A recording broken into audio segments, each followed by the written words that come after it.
Welcome to the space between two lines. I'm Alex Saunders, and this is a space for real, honest conversations about fertility, pregnancy loss, and the journey to parenthood. Here, we hear the stories of people navigating the highs, the lows, and everything in between. A place to feel seen, understood, and less alone. Because every story matters, and so does yours. Today, I'm joined by Vera, who is sharing a powerful story of resilience on her fertility journey. At 35, Vera froze her eggs, hoping to preserve her future fertility. But when she returned to use them at age 40, none of them resulted in a successful pregnancy. What followed was an incredibly long road through treatment, 14 egg retrievals in total. Now, Vera finds herself in the early stages of pregnancy. In this episode, we talk about perseverance, the emotional realities of IVF, and why finding the right protocol can make all of the difference. Welcome to the podcast, Vera. Thank you so much for being here. Thanks for having me. Did you want to start by introducing yourself to our audience? Yeah, absolutely. My name's Vera Babenko. I'm 42 years old. I live in Melbourne, Australia. I have been really enjoying the community that I see online and everybody sort of sharing their stories. And I thought it would be a good opportunity for me to kind of talk a little bit about that as well. So my sort of infertility story started a few years back. Basically, I wasn't ready to have kids sort of at an earlier age, but what I did do was freeze my eggs at the age of 35.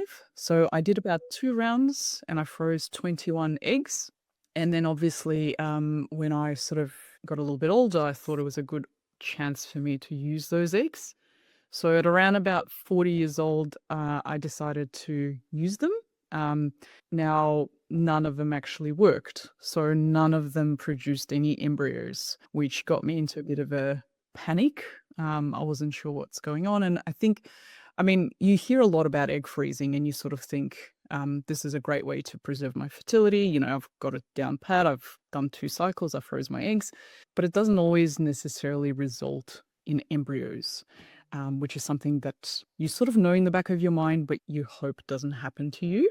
And so one of the things that I've sort of realized along the process is that a lot of times clinics sort of tell you, oh, it's an egg quality issue. So there's a blanket statement that gets used a lot where it's like, as you age, there's an egg quality issue. But what they don't often tell you is that so much of it depends on the protocol and the medication that you use, which is sort of what I found out. So after I tried to use them and they all failed, I did another 2 rounds of IVF, and that also produced no embryos. Now, I didn't change anything about my protocol, so it was all the same, and obviously it resulted in no embryos. Again, was really devastated. I was really heartbroken. I changed clinics, and as soon as I changed clinics, my next cycle actually yielded some embryos, which kind of gave me a bit of an indication that something was wrong. yeah. So I want to take you back, first of all, to when you decided to freeze your eggs. Did your life look like at that point? Why did you make that decision? Did you feel like it was necessary at the time? And I guess it was, 7 years ago? What did, I guess, the egg freezing process look like then? Yeah, definitely. So, I was in a relationship back then, but I guess wasn't quite ready to have kids just yet. And obviously, the egg freezing sort of is something that was on my mind early on, and I thought it was a really good way for me to preserve my fertility. To be honest, it was a very empowering sort of feeling because obviously when you're going through it, you know, it takes a lot to get to the point where you kind of go, yes, I want to do this. So it did take me a few years to really think about whether I want to do egg freezing. And I came to that conclusion that I definitely do want to go through with it. And when I did the cycles and I froze my eggs, it was a very empowering feeling. Like I'm taking control of my fertility. I'm making sure that I can have kids. And I was really happy with that decision. So I definitely wouldn't sort of say don't do it, but I think there's a couple of caveats and things that people should know about egg freezing, that it's not necessarily a solution to everything. And in particular, you might get a good number of eggs, but the process of getting those eggs to embryos, there's a big attrition rate that happens. So that's just something worth noting. And that's the hard thing, isn't it? They can't actually check your eggs. It's in that embryo process that we really find out a lot more information about Yes, quality and yes, things like that. correct. And it's sort of, I mean, you might get a really good number of eggs and you think, for example, for me, I did 2 cycles and 21 eggs, and I thought, surely between 21 eggs, I should be able to get at least 1 embryo. So you sort of think you've got a down pat, and obviously that wasn't necessarily my story. And yeah, and I think it's very devastating to then go ahead and try and use them and realize that none of it came to any fruition, right? So Yeah, for sure. At that time, were you given any information around success rates? Did you have any expectations of those 21 eggs and what, I guess, yeah, success rates were for that amount? I think it's really hard to say. They always tell you that they sort of say there's no guarantee, but they also indicate that, look, if you manage to get, I don't know, 10, 20 eggs, you're in a good position to at least have 1 live birth.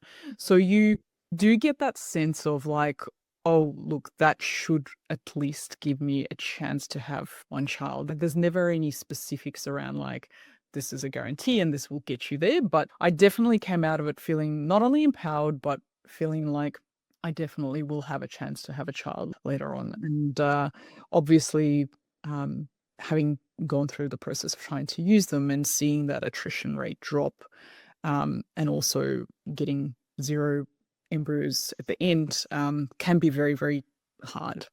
Of course. All right. So I want to take you forward now. So you've turned 40.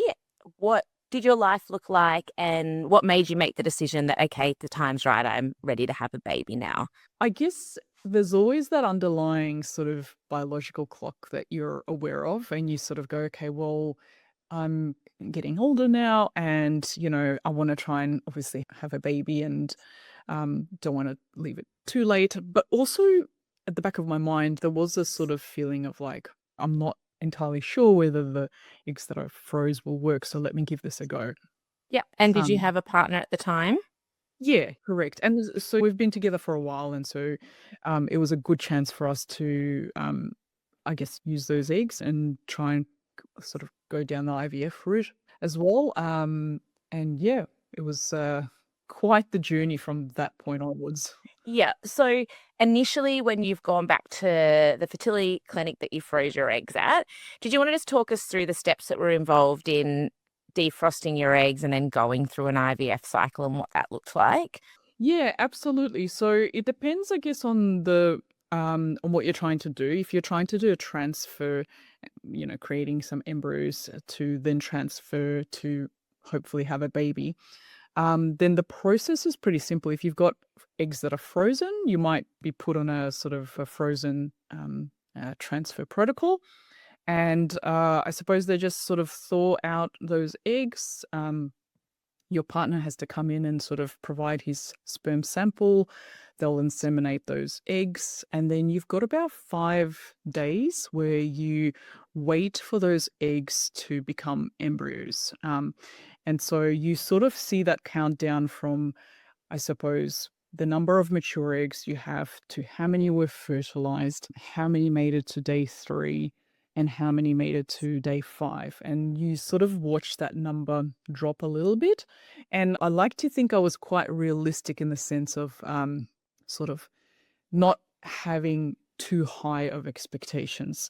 So when you go from, I don't know, 10 eggs to maybe 5 fertilized and see that number drop, you kind of go, okay, we're still hanging in there. But I think after day 3, that's when there is a really big drop off, in terms of, I guess, how many eggs make it, how many survive. And in my case, it was 0. And it's a really, really hard number to take in, especially if you're not a lot of us, we're not fertility specialists, we're not doctors, we're not scientists. So the automatic feeling that you get is there's something wrong with me, right? So it's either my egg quality or maybe I should have done this earlier. And there's a whole range of emotions that you go through and it could be regret from like, why didn't I do this earlier? My body might be failing me. My egg quality is not good enough. And so I feel like we tend to focus inwards and blame ourselves quite a bit. And that's not always the case, as I mentioned before. Sometimes it's a matter of like, well, you're not on the right medication or you're not on the right protocol for your body. And because every woman's body responds differently to medication, like it's so important to get that right, um, to know whether that's the right sort of path forward for you.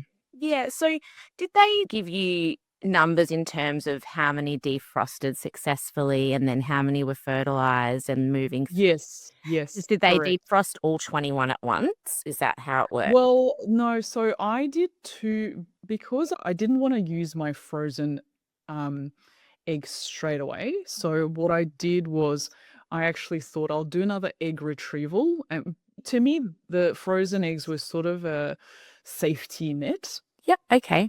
So I thought I'll do another egg retrieval and I'll go through that process first. And I'll obviously with the intention of like falling pregnant. That also produced no embryo. So in total with that clinic, I ended up doing 4 cycles, but basically that produced no embryos and I started to panic. And then I was like, okay, let's use my frozen ones as well. So we defrosted, I believe around 10 from my first cycle, as well as me doing an egg retrieval cycle. So I've kind of combined them in the two. And again, nothing kind of came back and produced any results. And so you start to really panic and go, do I need to do another egg retrieval? Do I need to defrost all of my eggs? And I think collectively, sort of at the age of 40, I ended up doing another 2 cycles with the same clinic. So 4 cycles in total, as well as obviously defrosting the eggs that I had. And same protocol, everything was the same. And I got exactly the same result, which was no embryos. So yeah. Yeah. So did they do, even before you started your IVF, like your initial IVF cycle, did they do any tests on you to ensure that everything was all good? And then also, did they recommend any supplements or anything like that you could be taking for your No, quality? so this is the interesting thing that no supplements. I mean, they obviously did a lot of the standard baseline tests and they said you're young, you have relatively good AMH, you have nothing to worry about. There shouldn't be any problems. So there wasn't any vitamins that were recommended.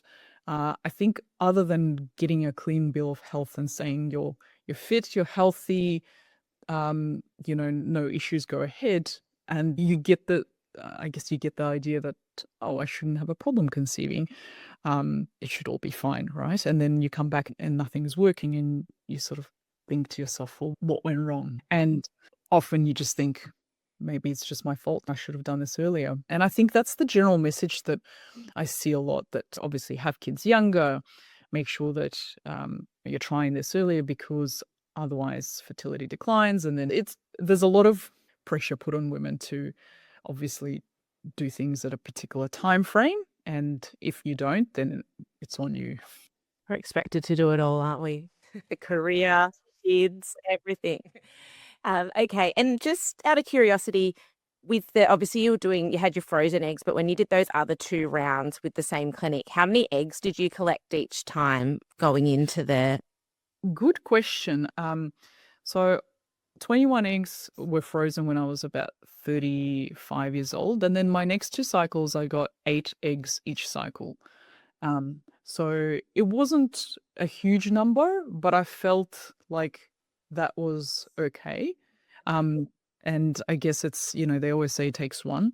So I think collectively, between all of those cycles, I felt like I should definitely be able to conceive. But yeah. Yeah. So what was that time frame as well with that clinic of trying to get an embryo?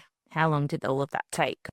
So I did them because I was in a state of panic. So when I did come back, and I was sort of 40 years old, I just went straight into cycle after cycle. So I did them back to back. And in hindsight, when I look back, it's so interesting to me that I didn't necessarily advocate for myself, but I also didn't know what to do. Nothing was changed in terms of the protocol, the dosages, the trigger shots, that kind of thing.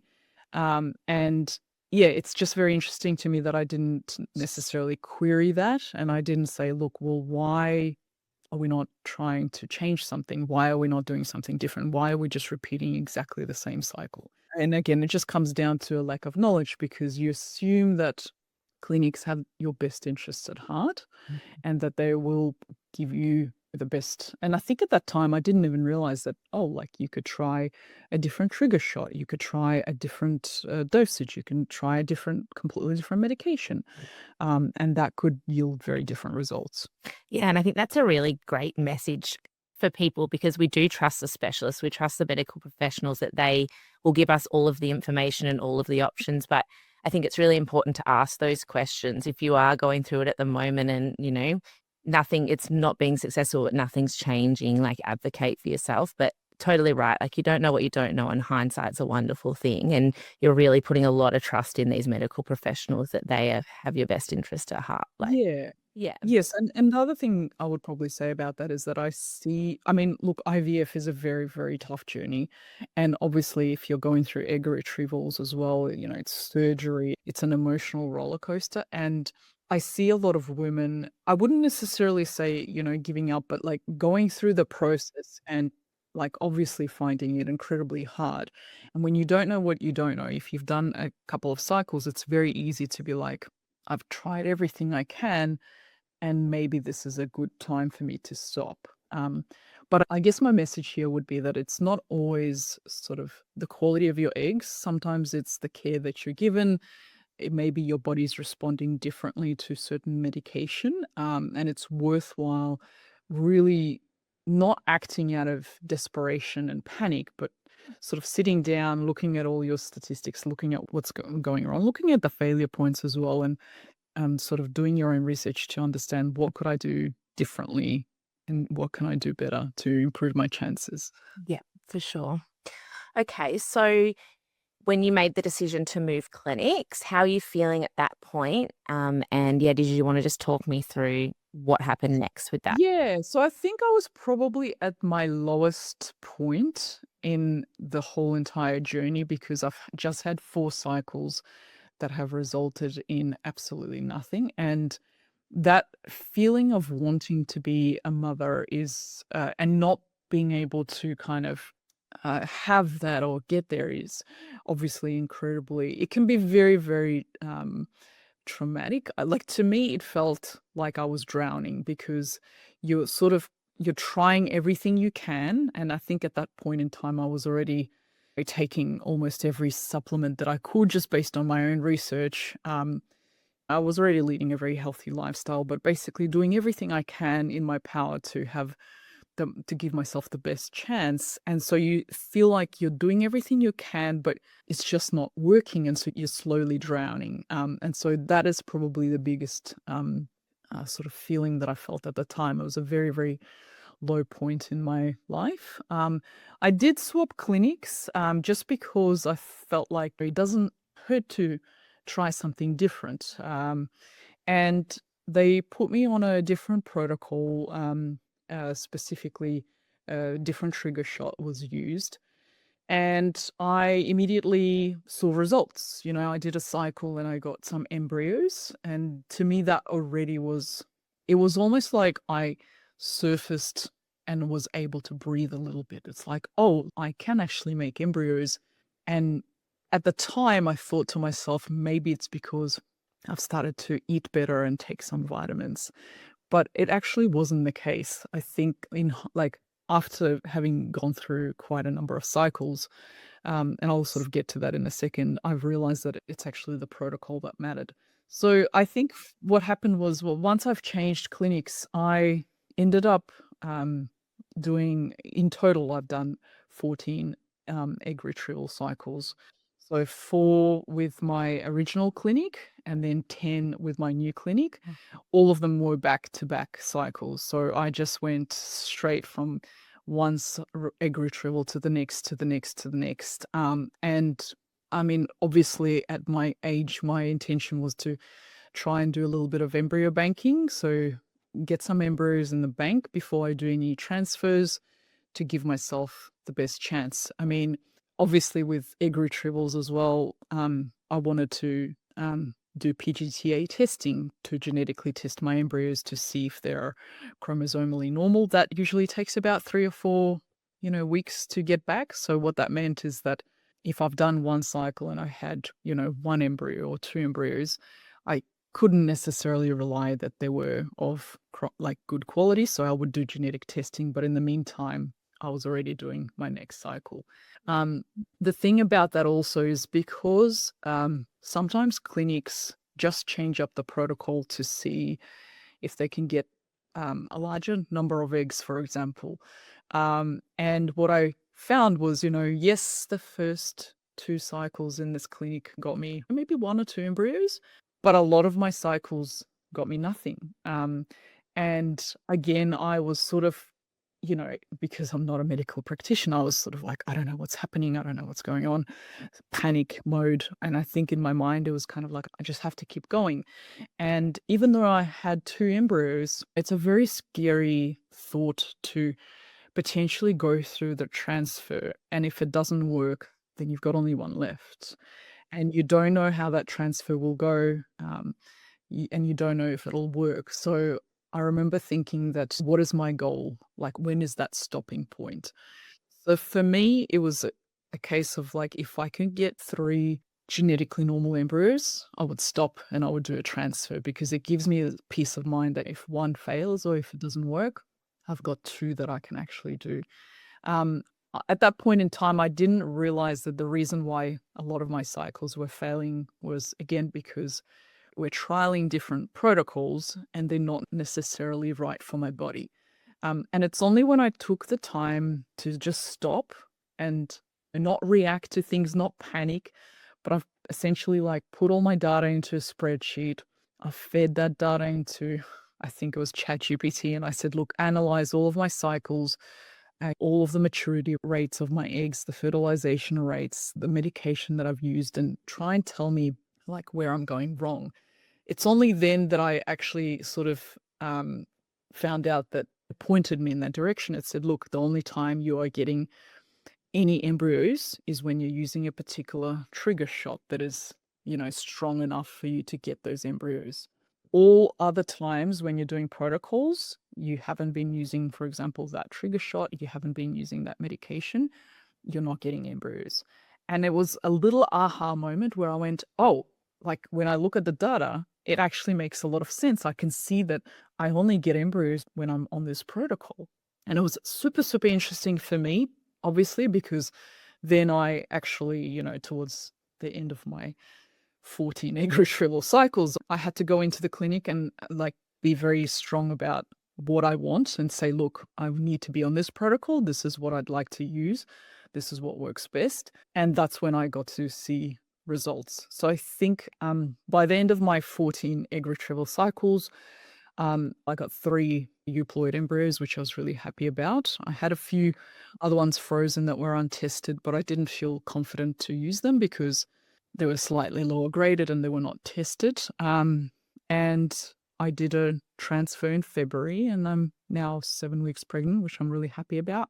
But it was such a long journey to get there. And it was so difficult to navigate, I suppose, what is, my fault versus how can I actually, and it's not so much even about what's my fault or not, but it's like, how do I get to where I need to be? And what do I need to do? Because you really need to advocate for yourself. You need to do kind of your own research. You need to understand how your body works. And sometimes you can only do that through trial and error, especially when it comes to medication and dosages and sort of the type of trigger shots that you're using. Okay. And a huge congratulations. That's amazing news and so beautiful to hear. I just want to know, number one, like, let's just say 7 cycles in, how's your body feeling at this point? Because I know 1 cycle of IVF, like for me with the medications and stuff, I remember how exhausted I was. So I just can't comprehend how your body's feeling at this point when you have just been going back to back to back. How did you move through that? How did you just find the strength to keep going?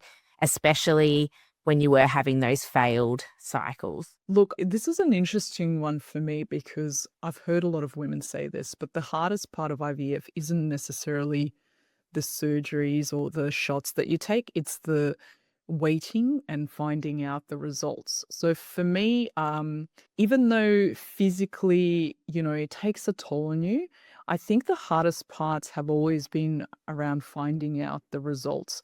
And when I had hope, that was what was keeping me going, right? So when I didn't have, so for example, if I would do a cycle and there was no results, that was really hard to deal with. And part of my coping mechanism was to always plan one step ahead. So I feel like for me personally, one of my protective mechanisms was to assume that a cycle would fail and then immediately plan for the next one. So as I was doing a particular cycle, I was already planning what will my next steps be.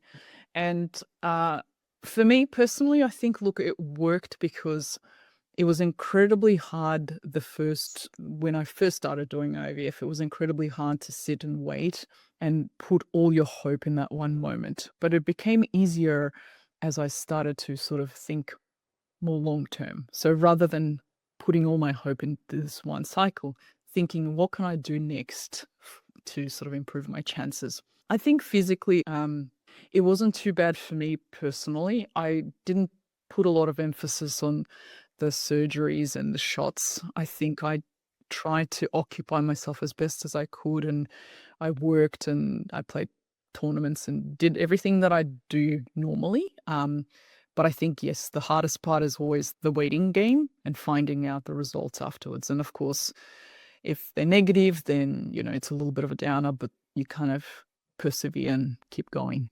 Yeah, for sure. When you moved clinics, you had those 2 successful cycles. When you were doing the cycles after that and you weren't getting any embryos, what was the explanation? Was it that your eggs weren't mature? Was it that once they were fertilized, they weren't developing? Did you have much information around that? Well, the interesting thing about that is that there was never any explanation from the clinic around why things were not working.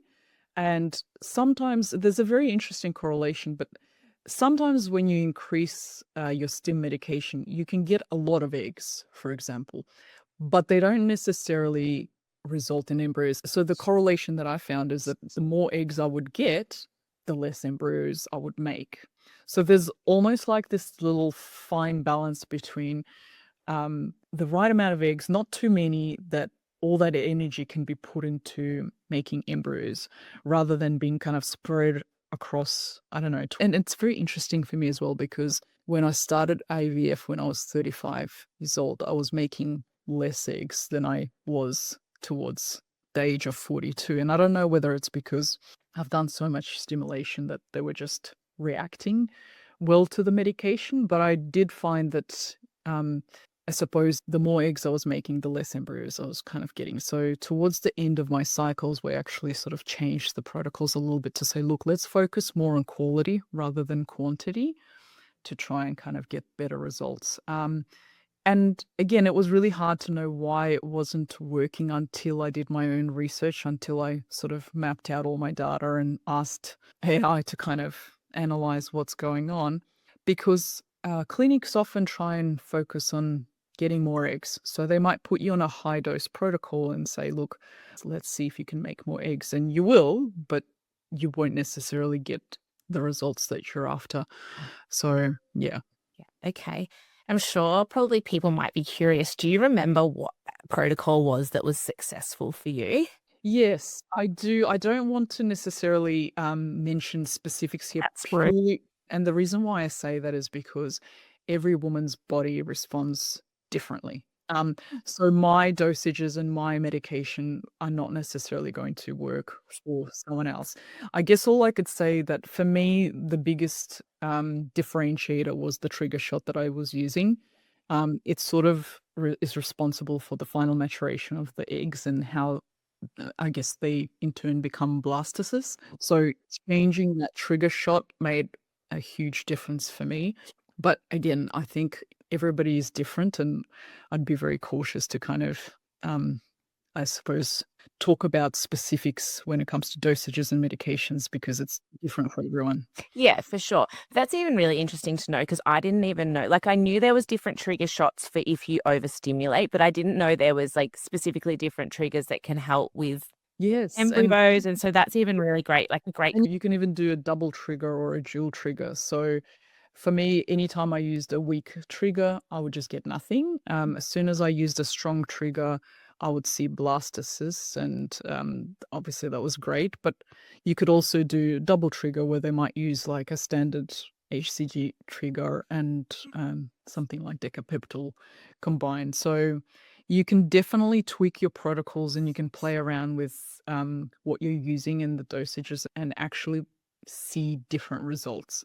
And even if they're not necessarily positive straight away, you can tell where the failure rate is occurring, whether is it occurring at maturity levels, is it occurring at fertilization levels, are you dropping off at day 3, are you dropping off at day 5? And each one of those sort of points in time gives you a big indication as to like where things are going wrong.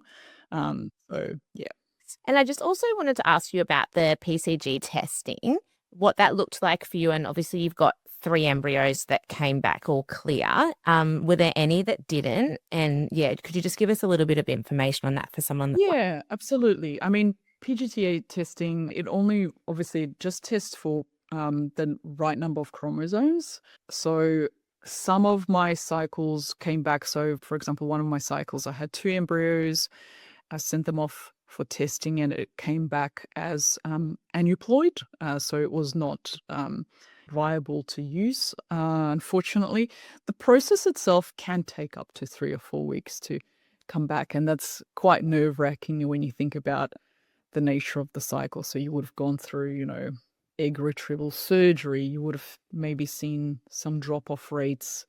To even get to a stage of having blastocysts is already a huge achievement. And then obviously you wait another 3 or 4 weeks to see if any of them are genetically normal and the result can come back negative. So it can be really, really devastating. I think for me personally, my lowest points were in the first 4 cycles when I was making no embryos. After that, just getting over the hurdle of being able to create embryos was already a huge achievement. And I was very thankful to even have that moment. And I guess I just felt like I can always try again. Even though it's like, yes, I'm a little bit older and time's ticking, but just getting to that hurdle of creating embryos and blastocysts was already huge enough for me to kind of go, that's okay. I can wait. Even if this is not coming back as genetically normal, at least I have the chance to try again, which was already huge. Yeah, for sure. And were there any specific, other than just, keep moving through, keep planning for the future, were there any other tools that you lent on or anything you did to get through those wait periods, hearing bad news? So, an embryo might not be genetically viable. Was there anything else that you did throughout that time that helped you? Look, I think making sure that you're like, for me, making sure that you're still doing life, I suppose, that you're not so because it's so easy with IVF. I feel like when you're going through IVF, it consumes 95% of your mental headspace, and you are on this massive roller coaster of emotions and doing stims and everything like that. It's physically taxing, it's mentally taxing, and it can consume your whole entire life. So making sure that you are still doing the things you love, that you're eating well, that you've got a circle of friends that you can trust and rely on, that you're talking to. If you have to go on holidays, and to be honest, I made it work. Like, I planned as many holidays as I could. I would bring a little box with an ice pack and all of my medication. Sometimes people feel like when they're doing IVF, your whole life has to stop. It really doesn't. And actually, the more you do to make it sort of a balanced life, the easier it is. So I remember trying to kind of squeeze in as many happy moments as I could. So I traveled, I played my sports, I went to work, I saw my friends, and that does make it a little bit easier, especially if you're doing more than one cycle. I feel like that really helps. And that leads to my next question. How was your relationship throughout this entire time, moving through cycle after cycle? And Were any external relationships as well affected? Were you working at the time? Look, I feel like personal relationships can be quite hard when you're going through IVF because it's something that is incredibly personal. You're trying to conceive and have a child together. So you can go through, I suppose, a bit of a roller coaster of emotions as well, where you might think, should we have tried earlier? Should we have done this a little bit earlier? And because it's so heavily focused on the woman going through the surgeries, and I suppose your partner plays a much smaller part, it can be quite difficult on that level. So I think different people navigate it quite differently, which would make a lot of sense. Um, in terms of, I suppose, friendships and other relationships, look, it can be, and I'm no exception to a lot of women out there, but it can be very triggering, I suppose, to hear because a lot of my friends already have kids and have kind of gone through that process, and you're happy for them, but at the same time, you're going through something really personal and quite difficult. So that was tough for me to have to attend maybe baby showers and um, uh, other types of events. But it's a difficult one because you're sort of balancing your own grief with the happiness that you feel for your friends as well. Um, I was very lucky with my work in terms of just having that flexibility to take the time off when I need to take time off and maybe even just work from home. So that has been of a huge help. I feel like it's really difficult to necessarily go. I definitely wouldn't have been able to do 14 back-to-back cycles if I had to be in the office every single day. I needed that time to be able to kind of not just go to medical appointments, but maybe even have time to myself to kind of process things. Yeah, for sure. And your workplace were quite supportive, knowing what They you. were very supportive and very flexible, which was a huge relief for me. I honestly don't think that I could have done that if they weren't so supportive. Yeah, for sure. Okay, so I want to now move into your frozen embryo transfer. And obviously, you had been through such a long road to get there. So, making that decision that, okay, now's the time, how were you dealing with that emotionally and how did that feel? So this was probably one of the most interesting parts of the process for me because I went into it, with three um, genetically normal euploid embryos. So I suppose before you go into it, you kind of think, what are my chances? Realistically, do I know what's going to happen? And I suppose you immediately think, what will happen if it fails, right? How am I going to handle it? How am I going to cope with it? And I remember being very, very reluctant to actually go through with it because there is a fear in you that it might not work. And there's a fear that I don't want to. In some ways, it's easy well, for me, it was easy to go through egg retrievals because I'm not at that point where it's like it can fail or not fail. I'm giving myself hope by doing egg retrievals, trying to create embryos, but it's really crunch time when you're trying to do a transfer. It's really the time when you're like, it's either going to work or it's not going to work. So it's a very real feeling. It's a very vulnerable feeling. It's a very sort of emotional feeling. And I remember thinking I would much rather do another cycle of IVF to try and do an egg retrieval cycle than go through the raw emotion of facing the prospect of it not working. It's such a real thing that you don't even want to go through with it. So I went through, I guess, the frozen embryo transfer. I was good in the sense of like I didn't test every day. I just left it. I went about my own business. And I guess in the back of my head, I sort of thought, look, I still have some embryos if it fails. But the interesting part of all of the process was that because I've done so many cycles and I've learned to expect failure, I never planned to succeed. So it was very interesting for me that when the results came back positive, I didn't know what to do. I was so shocked because I've gotten so used to seeing sort of, failed cycles and just things not working that I didn't expect to succeed. And it took me a long time to process it. I think it took me at least 2 or 3 weeks just to wrap my head around. You almost don't want to believe it because you don't want to get too positive and then something might happen. And that still might be the case, but I guess I've just learned to be able to at least appreciate the point in time that I'm at right now. And if it's a good moment, then appreciate that moment kind of Yeah. approach. Yeah. Such a positive way to think about it. But, we do try and protect ourselves, I think, after hearing bad news for a certain point of time. It's just where your brain goes, unfortunately, sometimes. But yeah, it sounds like you're thinking really positively about it, which is great. Did you do a natural cycle for your frozen embryo transfer? Do you take medication? I did a modified natural. So it relies on your natural ovulation, but then you add a trigger shot for that extra luteal support.